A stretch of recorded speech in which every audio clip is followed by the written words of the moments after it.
Located in central Iraq on the side of the Tigris River, about 124 kilometers north of Baghdad, Samarra is considered to be the largest ancient city known in the whole world.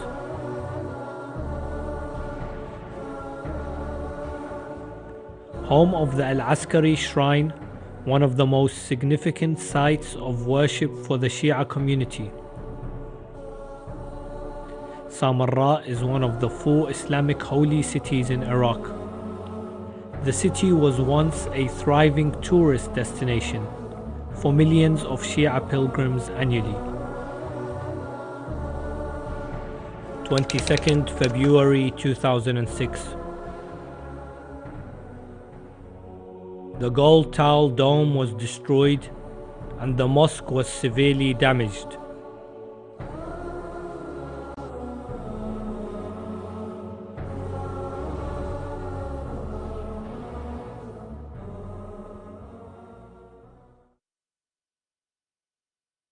The importance of Samarra, as it's the shrine of 2 of the Shia Imams, and the place where the alive Imam disappeared, plus the grave of 2 of the ladies of the household of the Holy Prophet, as I will explain later and talk about those characters.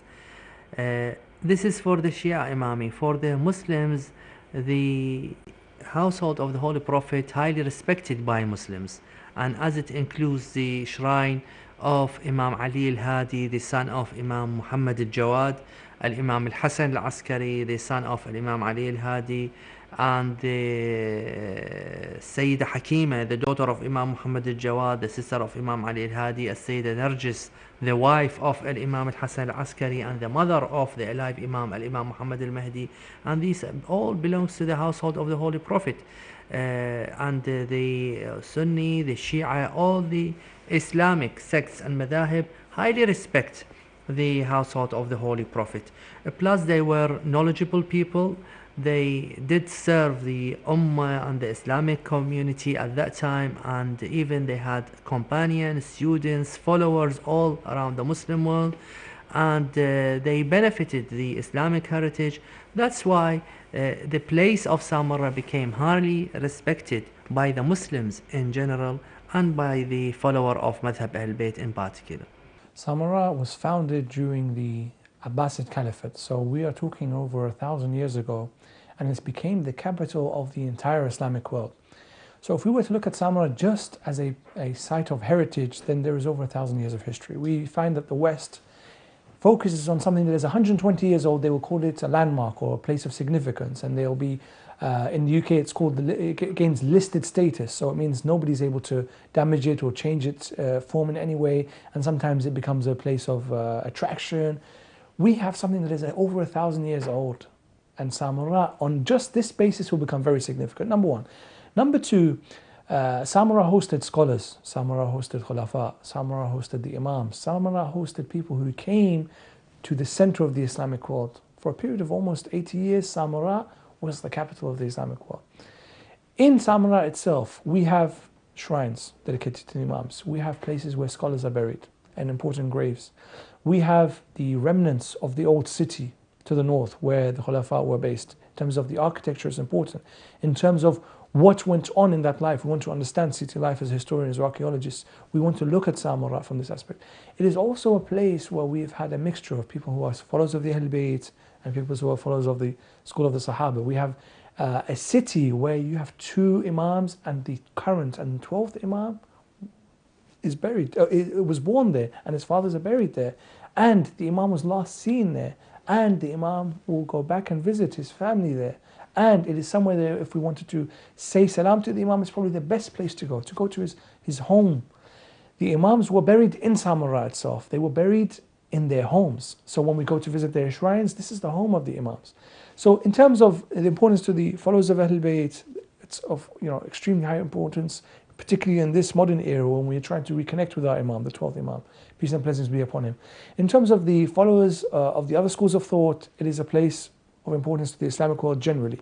In terms of non-Muslims, then it's a place rich in culture and history even in terms of science and archaeology, then the city is especially important.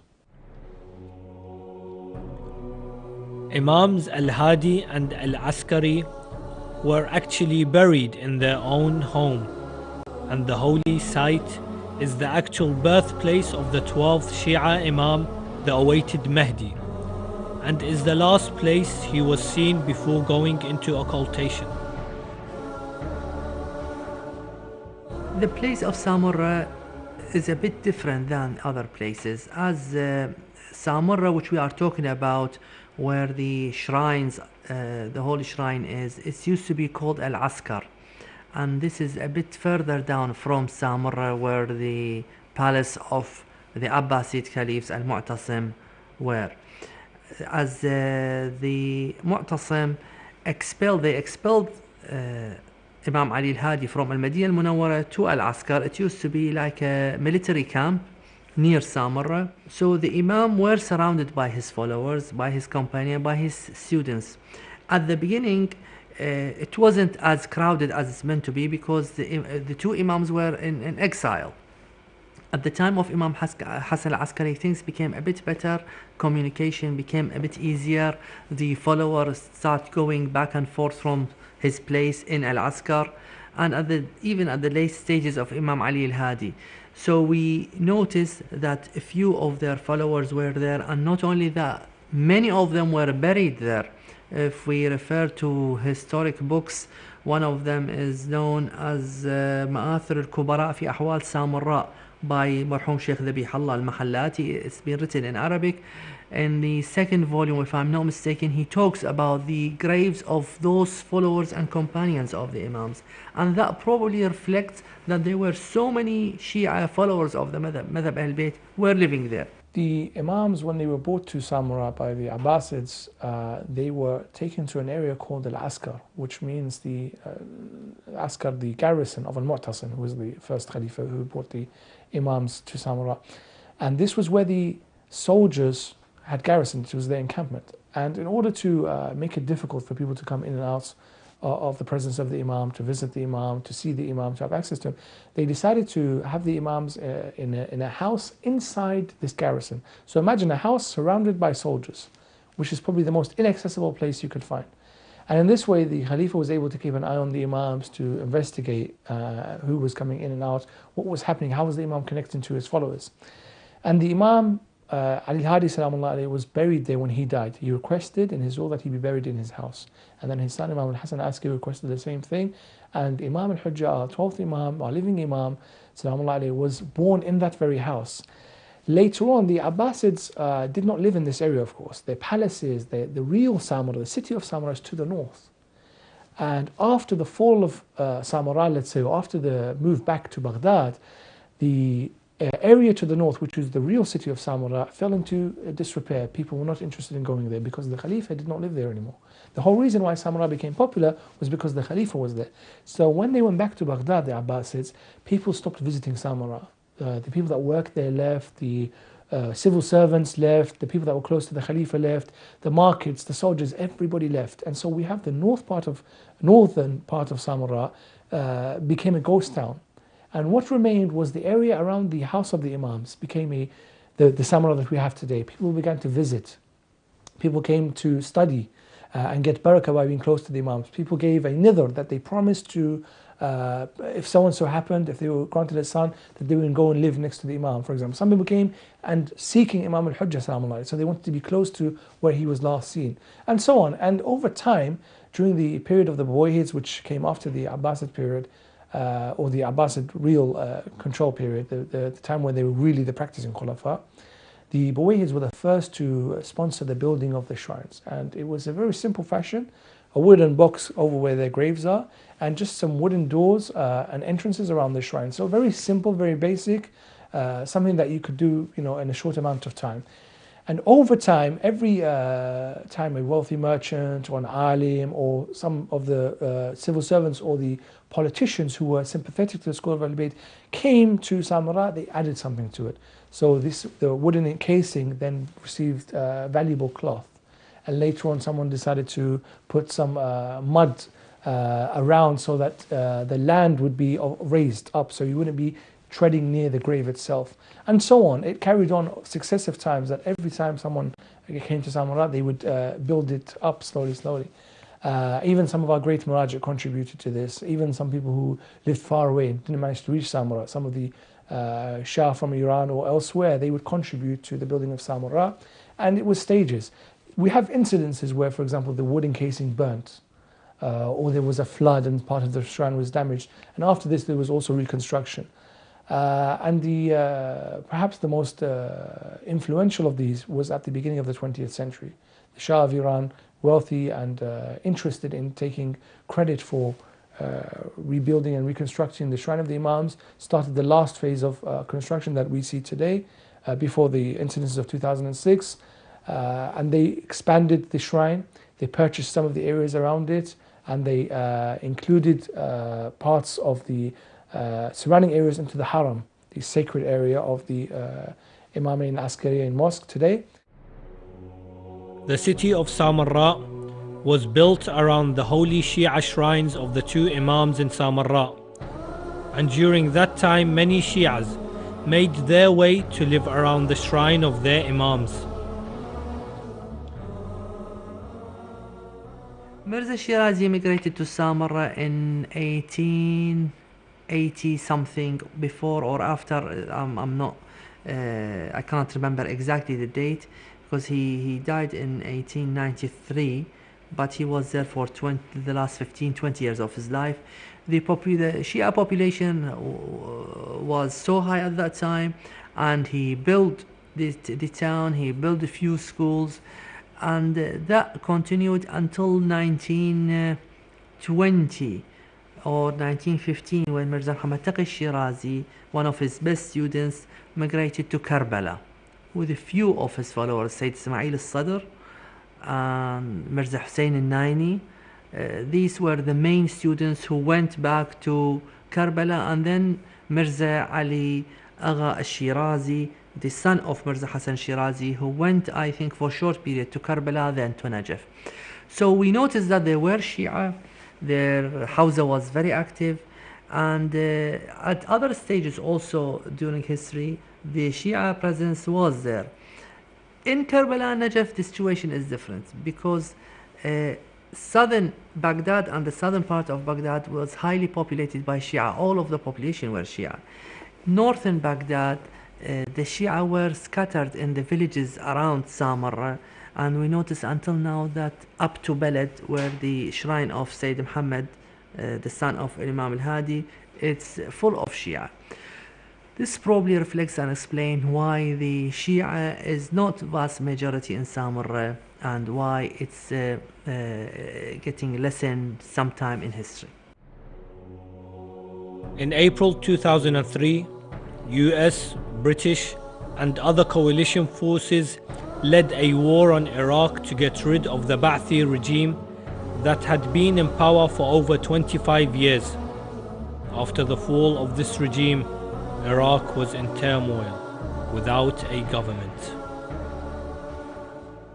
The political situation after the invasion of Iraq by the coalition forces, and specifically by the American forces, at the start, the political situation was slightly unstable. There was really no plan by the coalition to actually do something about Iraq. They thought that they can come into Iraq and they can take over, and people will be very much pleased with the overthrow. And of course the Iraqis were very much pleased with the overthrow of the regime Saddam Hussein, but they also wanted a plan that the Americans mostly will actually install a government that can bring prosperity to Iraq and the Iraqi people. But unfortunately that didn't happen. There was no plan at all. There was a lot of chaos, a lot of looting after the invasion, and so therefore that affected quite a lot the political situation. There was also a political struggle between different parties. There was a struggle between the Shias and the Sunnis and the Kurds and the minorities. But then again, that also affected the security.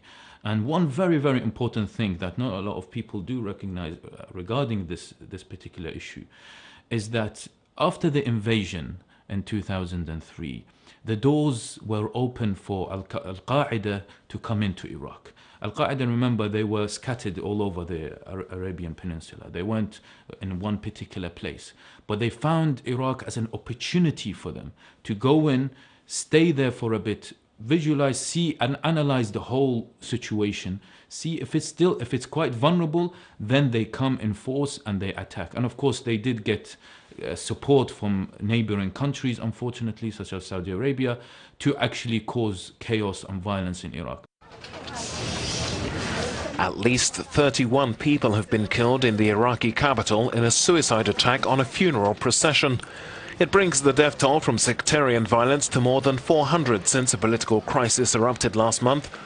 The bomber exploded his vehicle near the group of mourners passing by a small market street in the mainly Shiite Zafaraniya neighborhood of Baghdad. The funeral was for a Shiite estate agent who was killed by gunmen in the city a day earlier. Police say the motive for his murder is not clear.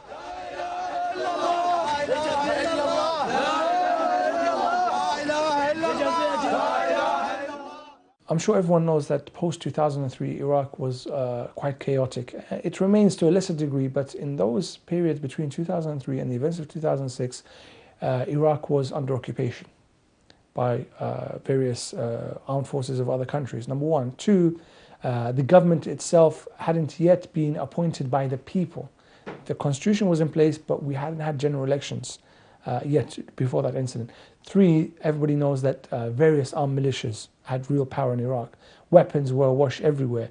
We had remnants of the old regime. We had foreign terrorists. We have people whose political opinions are at conflict with the areas that they live in. So for example, if I live in the northern part of Iraq, yet I support a Shia party from the south, I am at danger myself. So I hold opinions in my area that could lead to my death. And this was replicated all throughout Iraq. So the situation was that the government wasn't fully in control of all the sites, nor all the border posts, nor all the places of civil authority, like for example the airports or the banks, and so on and so forth.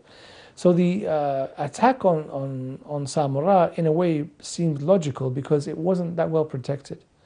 People did not really have the resources nor expect Samarra to be attacked quite brutally in this way. So the situation was that no one person or one state or one side could be blamed because it was Iraq was heavily damaged from all sides, from internal factors and from external factors. And so the situation was quite chaotic, and always when we see there's a chaotic situation, lots of things are damaged and suffer. 22nd February 2006. The gold tile dome was destroyed and the mosque was severely damaged.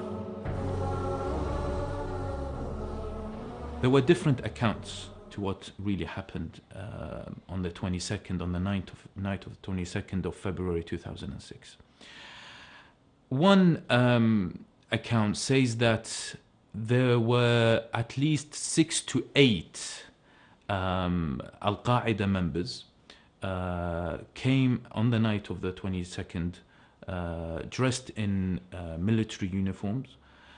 They handcuffed the guards. They stormed in, they handcuffed the guards, and they took them to a particular place, and they took full control of the whole of the haram of Al-Askariyin.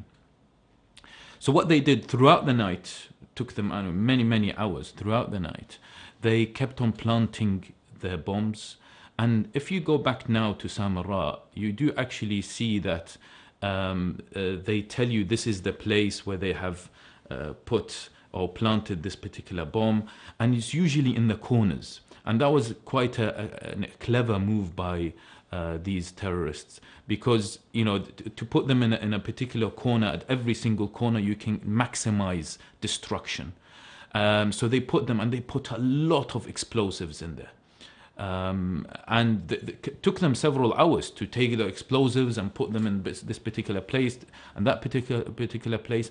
And exactly 5 to 7 a.m.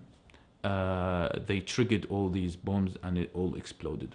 The interior minister at that time actually gave a similar but sort of a different account as well. He said that they've actually been doing this for the last 4 or 5 days, pre 22nd of February 2006. So they kept on coming in, putting the explosives, leaving, putting the explosives for 4 or 5 days until they put so much explosives in there that the aftermath was immense. I mean, the pictures we saw on the day, on the morning of the 22nd of February 2006, you can see that to bring down this very strong building down to rubbles, and of course that meant that they put so many explosives, and this was this was a planned a bomb attack that has been studied, I believe, for many months, and definitely been funded by bigger organizations and countries. لقد أخطأ التكفيريون مرة أخرى بخطوة جبانة يائسة، لكنها مدروسة ومع سبق الإصرار والتصميم لزرع الفتنة والفرقة بين أبناء الشعب العراقي. يتظاهرون بأنهم مطالبين بتنفيذ شريعة الله، ولكنهم يدمرون بيوت الله وأماكن العبادة. أعمالهم تشوه اسم الإسلام عندما يريدون انتشار ورواج الحقد والبغض بين العراقيين، لأن الحقد والكره يولد العنف، والعنف يسبب الفوضى والتشويش. إنهم يقومون بهذه الأعمال التي تقشعر لها الأبدان ويندى لها الجبين باسم الإسلام والمسلمين. لقد حان اليوم لطرد هؤلاء الذين يحاولون أن يفرقوا وحدة صفنا. لقد حان اليوم على العراقيين الشرفاء أن يبنوا ولا يهدموا، لأننا بذلك نحمي شعبنا وأمتنا. وهؤلاء الذين يرتكبون جرائم العنف للانتقام والثأر يصبحون رهائن بيد هذا التنظيم البغيض ويكملون خططه الإرهابية. The intelligence reports that have come out after this incident point to the fact that the planning was meticulous. It was done well in advance of the attack. It wasn't a random attack. The way that the bombs were placed around the dome, the way that the explosives, the kind of materials used to have maximum effect. This shows that it wasn't a random attack by a disorganized group of armed men who wanted to make a statement. No, rather this was done well in advance. They had detailed plans and blueprints of where or how the structure of the mosque was, where the entrances were, how they could easily place their bombs around the various sites to destroy the dome. The dome, it doesn't escape you that it's probably the biggest dome of all the shrines that we have. The Imam al-Askari Mosque, the dome there was probably the largest one of all the shrines that we have, Karbala, Najaf, Mashhad, elsewhere. So it was constructed in such a way that was actually quite strong because it's a large dome. It was constructed with a double layer, so the onion-shaped dome on the outside that you see, and inside it there is another dome, a secondary dome to support the first dome. And so you have a dome here and a dome above it. You only see the outside one, of course, and there is a space in between. You'd only know that if you had access to the blueprints or somebody who had knowledge of the architecture. And what the terrorists did was to place C4 explosives at various points to bring down the structure. And in this space that we talk about between the external dome and the internal dome. So to cause an explosion to bring down the dome, rather than just to damage it from the outside, to bring it down fully. And we can see when we look at the imagery of the post-2006, post-22nd February attacks, we can see that the whole middle of the dome has been taken out. And its position, you can see the image in such a way as if someone deliberately carved this bit out. Someone went around and made a mark and said, I want to take all this bit out. Now, some of the reports point to the fact that C4, this type of C4 used after forensic analysis, isn't available to individuals. It is something that only states buy from each other, buy and sell. And so the origin of the C4 must have come from a state, must have come from a country that purchased this. Now, whether they gave this to individuals, or they armed certain people, or it was sold on the black market, we can't be sure. But the origin of it was that a state had to buy it.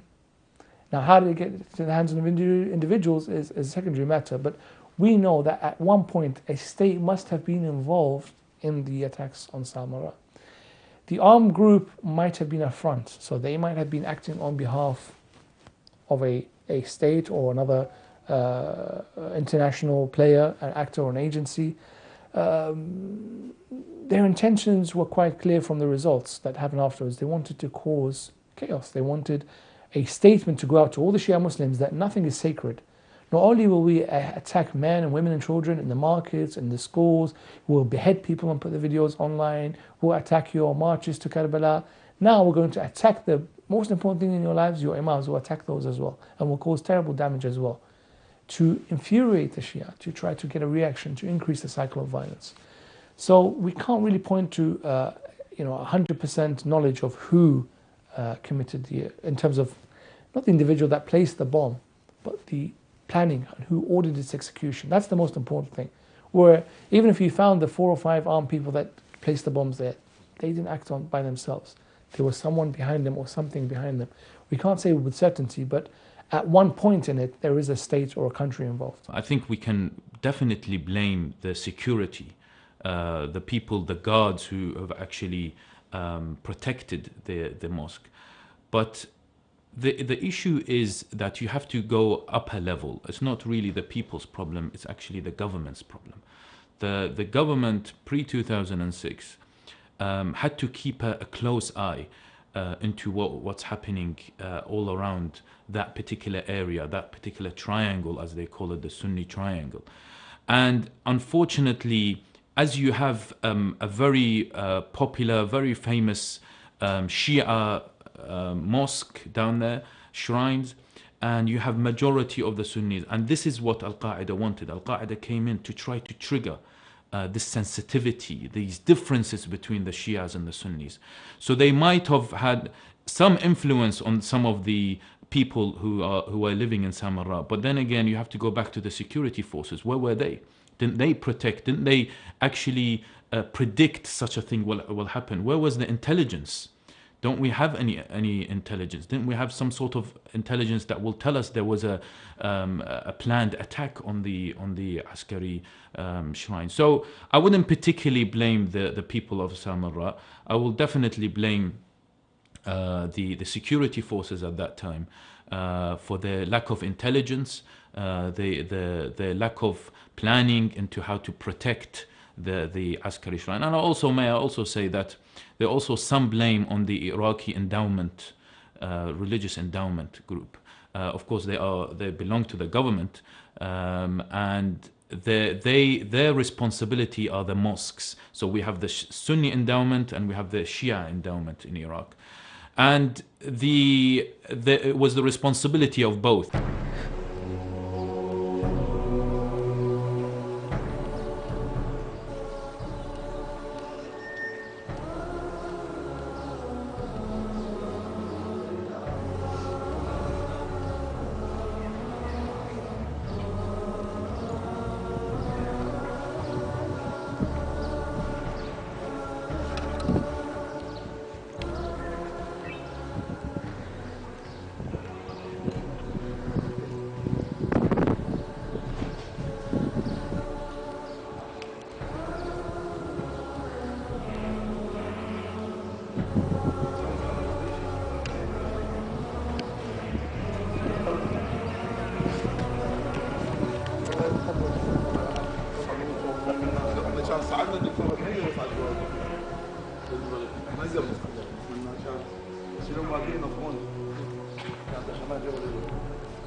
I was actually in Edinburgh because at that time I was doing my PhD there before I moved somewhere else, and I had the news from my supervisor at that time, Dr. Andrew Newman. He called me, and then we had a meeting regarding my dissertation, and then we end up spending the whole session talking about the demolition, and it was a big issue, and easily you can feel that this is going to be the beginning of series of problems. What has happened, something clearly will affect every single Shia Imami, and even Muslims, because if we notice the reactions by the Muslims, all of them were they well responded. And so, and I do remember that Dr. Newman at that time, he was also so keen, and we had a good guess that this is gonna be a beginning of a serious problem and series of problems. I think the religious authorities could have put more pressure on the government to either put a force around Samarra to protect the shrines, or to permit the religious authorities themselves to use their own men to guard the shrines, because we hear of the attack that only a few men were guarding the shrine at the time. And in those days, when we know the sectarian violence was quite high, we would have expected a bit more vigilance.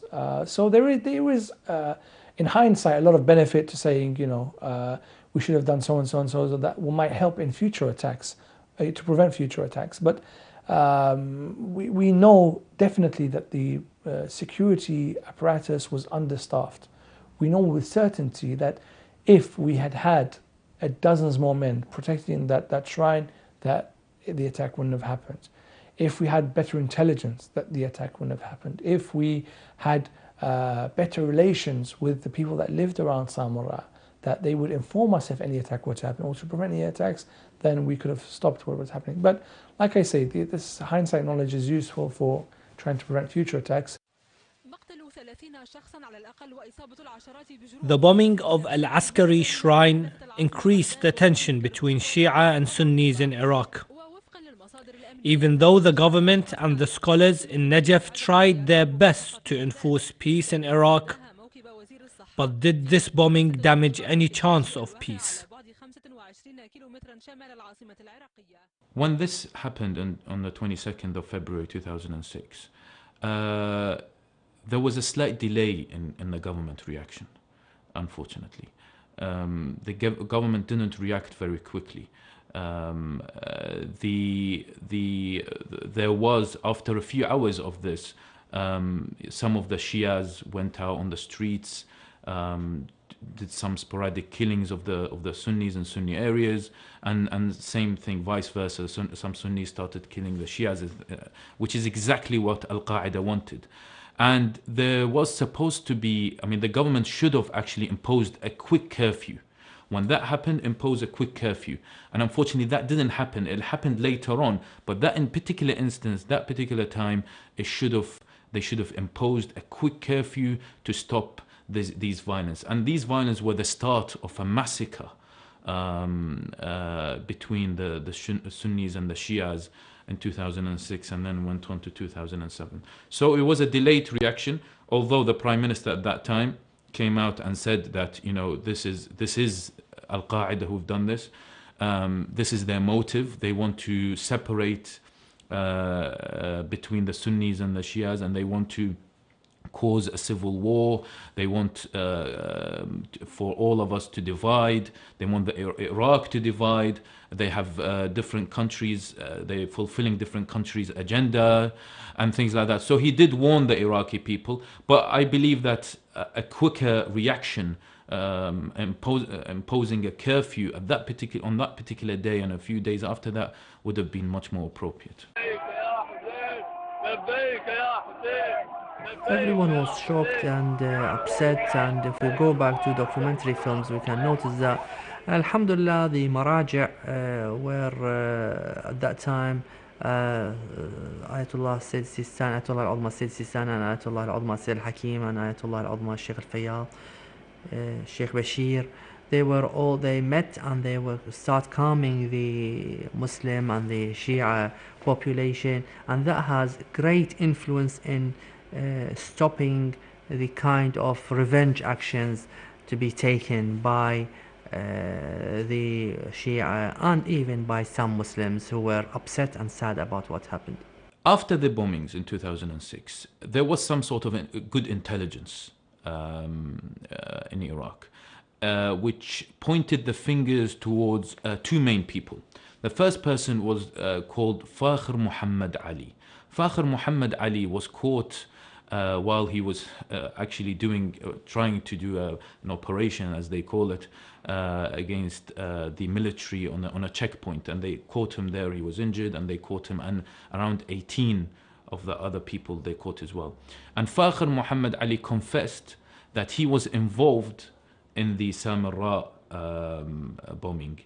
And he also gave some sort of directions towards who others were involved.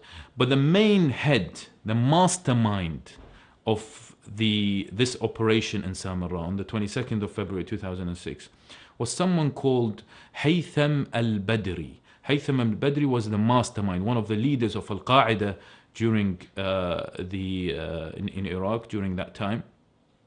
And with good intelligence and of course with the help of the Iraqi people, they found Haytham al-Badri and he was killed in August 2007. And of course Fakhr Muhammad Ali, the government later on said that they hanged Fakhr Muhammad Ali for his crimes. اللهم صل على محمد وآل محمد. هذا الشباك الثاني عم طلع اليوم الحمد لله. اللهم صل على محمد وآل محمد. يلا ابوي صل على محمد وآل محمد.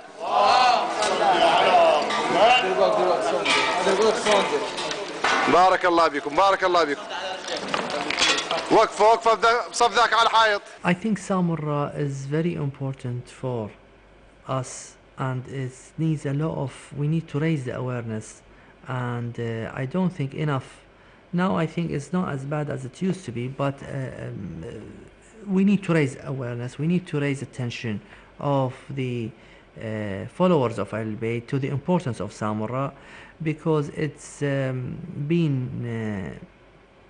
I wouldn't like to say ignored, but it's been left for a long time. And that's why we asked for the conference, and we held the conference in the year 2008. We tried to collect as much information as we can about the history of the place before Mirza Shirazi, because the Shia was living in Samarra and was quarter or 1/3 of the population before the migration of Al-Mirza Shirazi. Clearly the migration of Mirza Shirazi strengthened the presence of the Shia there, and the house has been transferred to Samarra, and we noticed that so many scholars were there. Mirza Hussein Nouri, خاتمة المحدثين صاحب مستدرك الوسائل, Abu Zurg al-Tahrani, Sayyid Muhsin al-Amin. I've been mentioning names, and until early 60s they were teaching in Samarra. Sheikh Mujtaba al-Ankarani used to teach in the Rawaq, and others, Sayyid Murtada al-Askari, they were all came from the town of Samarra and the Hawza of Samarra. Unfortunately, more attention and more kind of care should have been paid and given to Samarra, and I hope that in the future this will take place. During the conference we had a few guest speakers from all around the world, and we collected all the lectures together, and we published a book which is the Shia of Samarra. It's been published by IB Taurus. I think the information we try to collect is valuable, because it shows the history, the architecture, the history of the house, and the history of the town of Samarra, and we tried to keep that well documented.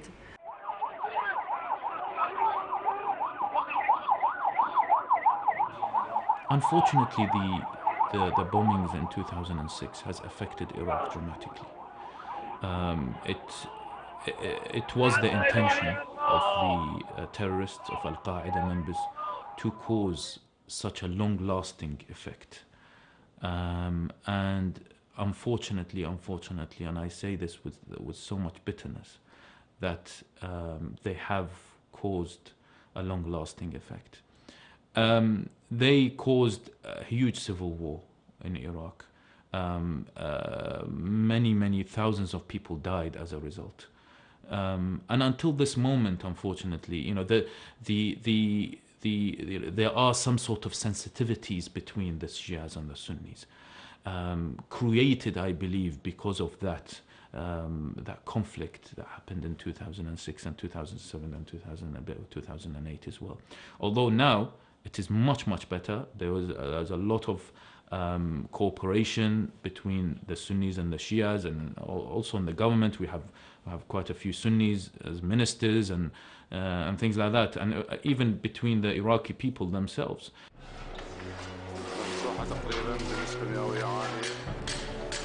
Before even allowing any practical steps to be taken to contain the massive impact of such an act, the shrine was bombed again on 13th June 2007.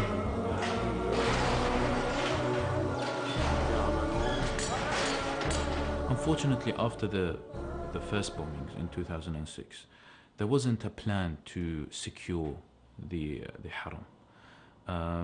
There was, of course, the blame is on the security forces, the government, etc. There wasn't a proper plan to actually secure the place. And Al-Qaeda had second ideas. They said, look, you can't stop us first time. We'll show you we can get in second time as well. And they work with money, trying to tell people, look, we'll give you that much money, just let us go through there and do this and that. And unfortunately, they went in.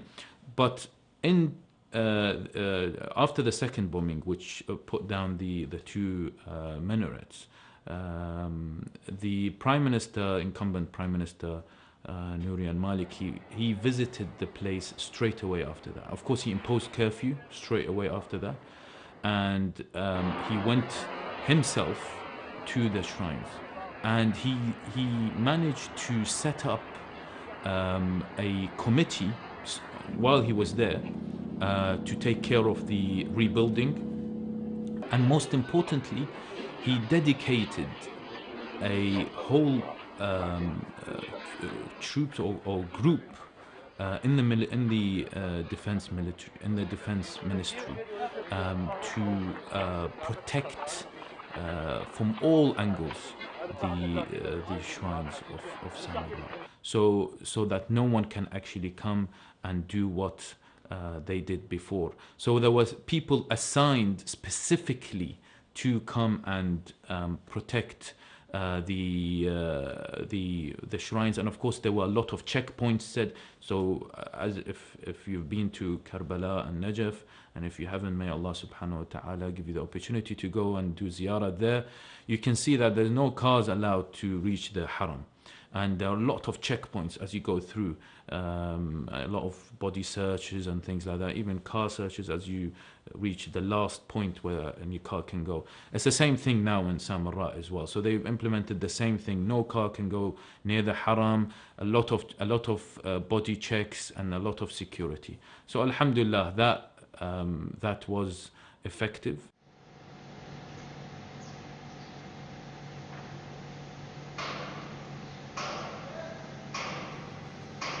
Since the two bombings in Samarra in 2006 and 2007, the reconstruction of the holy shrine has taken place to ensure that the gold dome of the Imams al-Hadi and al-Askari rebuilt, and to try and bring some peace into that area.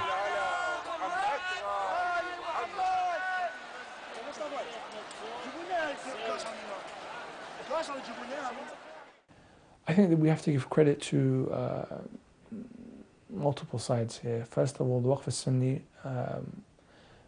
was aware that they can no longer control this shrine. It was unfair for Waqf al-Sunni to control the Shia shrine. So they accepted, even though they protested, they accepted the fact that the Shia Waqf has to gain authority of this site, number one. Number two, I think the people of Samarra realized the damage had been done to their economy, to their prospects, and they since then have tried their best, I would say, to prevent any future violence in that area. Number three, the Waqf Shia has done well in terms of the reconstruction.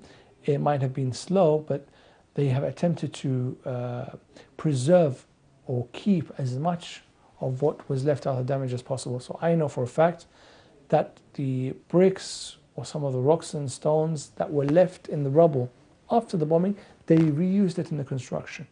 Rather than getting rid of this and sending it off to waste, they reused it in the reconstruction of the shrine. I know for a fact that they tried their best to have almost the same dimensions and aspect of the dome as possible. I know that they expanded the size of the shrine to cater for larger numbers of visitors. I know that the Waqf Shi'i has purchased land, land surrounding the shrine, has purchased homes and businesses and so on to try to expand the site of the shrine to give a better experience to the visitors. I know it's been compensating businesses and homeowners around this area. It has given more jobs to the people of Samarra. I think the government has done well as well to proceed in an efficient manner with the reconstruction, but without making this a political issue, to use it in elections and so on and so forth. Rather, the work has been done professionally. I know UNESCO was involved for a period of time with the reconstruction. I know the quality of the engineers and architects involved has been quite high.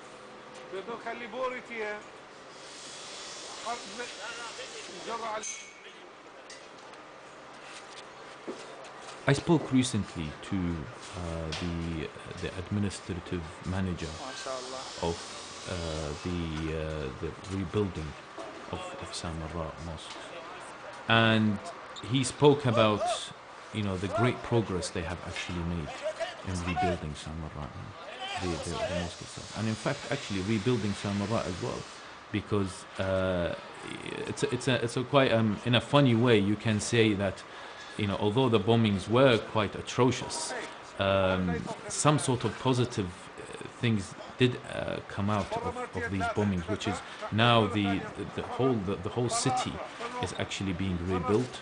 A lot of hotels are being rebuilt, restaurants. They want to make it as a very vibrant city, and of course the dome is nearly complete.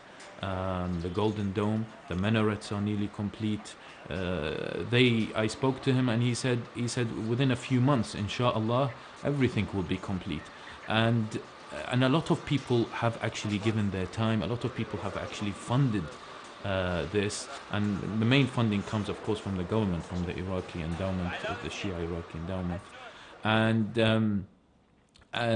there's been a lot of throughout this process. There's been a lot of support from different people, and Samarra is actually rising up now, and it needs to rise up because Samarra historically was once a capital city of Islam.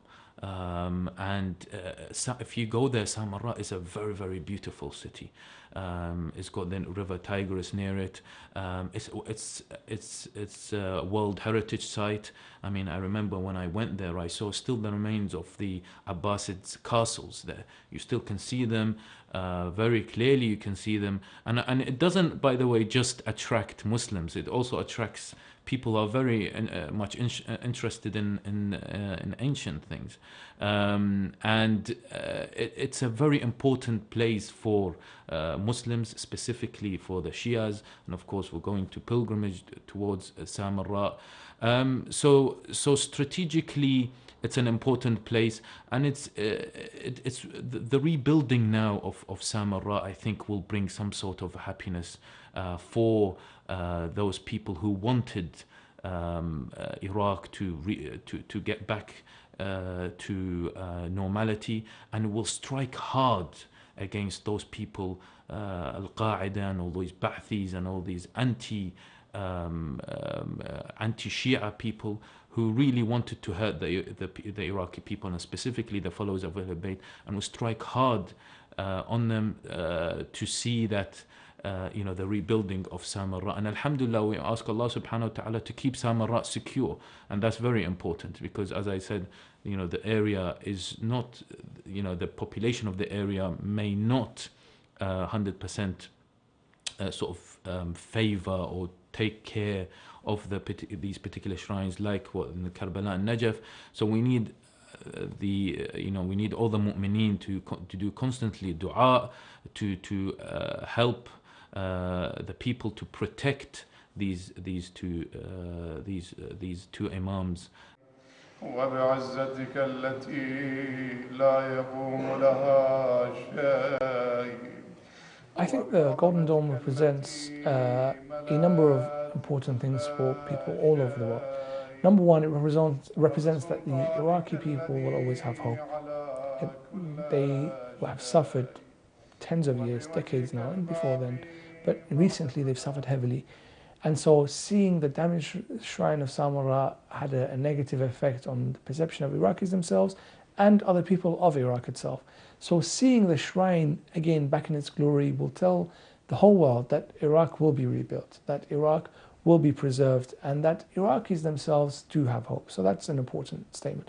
Number two, I think it's an important economic statement that Samarra is going to do business. Pilgrims are welcome anytime. Even non-Shias are welcome to come and spend their time, come and see Samarra, come and spend your money, come give your allegiance to your imams, come and visit this place. It's open for business and we'll welcome you at any time. It's an important economic statement and a statement to people in the Middle East generally. Three, I think, is an important statement for the general Sunni-Shia relations that the imams represent the final chapter of our history, connecting it to the 12th Imam, and this home of the Imams, this place where the Imam, our current Imam, is born, this place where he can call his home, is rebuilt to a standard that we can say our Imam would be happy with. And because we believe he is an Imam for not just the Shia, he's an Imam for all of mankind. So the message out to Muslims in Iraq is that rebuilding Samarra is in a way telling the Imam, we're ready to understand you better, we're ready to reconnect with you more, we're ready to reach out to you more. I think that's an important statement as well. Finally, for the followers of Ahlul Bayt, it pains us to see some of our shrines damaged.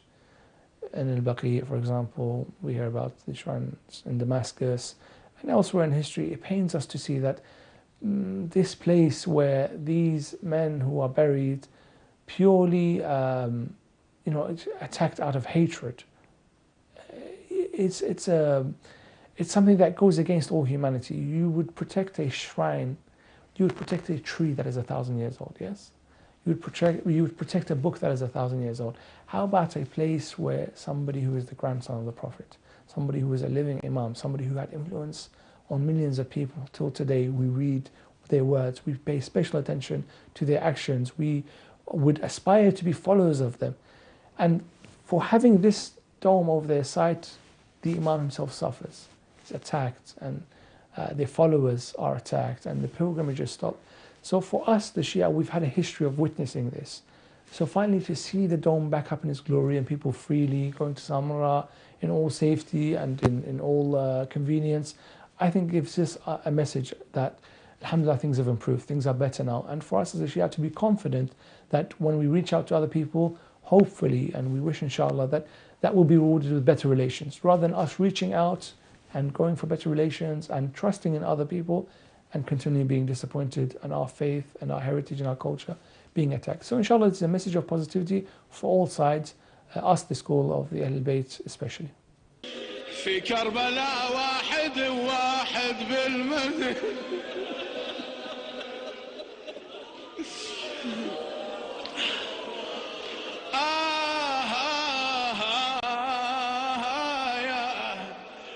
في كربلاء واحد وواحد بالمدينة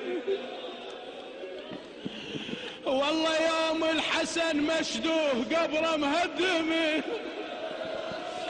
أي رحم الله من نادى وإماما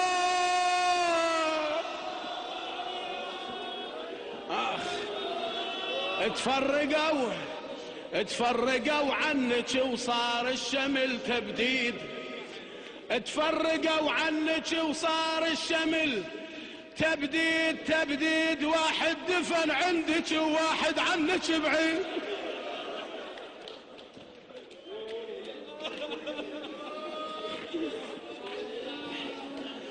واحد دفن عندك وواحد عنك بعيد نصبوا يا زهرة اليوم في بيتك عزية نصبوا يا زهرة اليوم